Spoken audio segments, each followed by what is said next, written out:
If you think about it, retailers have huge amounts of data about the performance of their branches, the departments within those branches, the products within those departments, and any good retailer will have plans to expand the good and to address the bad.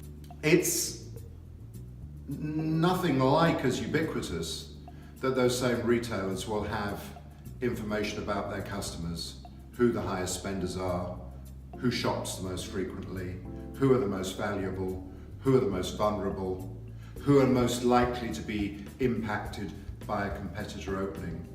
A lot of retailers fly blind on that stuff. And of course, if you don't have any data, it's very difficult to know what you should do about it. One of my favorite stories from the early days of experiences with Clubcard was when we launched the Free From range. And it was a beautiful job and it was well done by the Tesco buyers, but really the stores were a little bit disappointed and it didn't make much sense to me. It looked great, the products were right, it was meeting a consumer need, you know, what was going on. And so we went away, and because we had the benefit of Clubcard, we did an analysis. And what it showed was the stores were right. It was a little bit disappointing for the space that was allocated.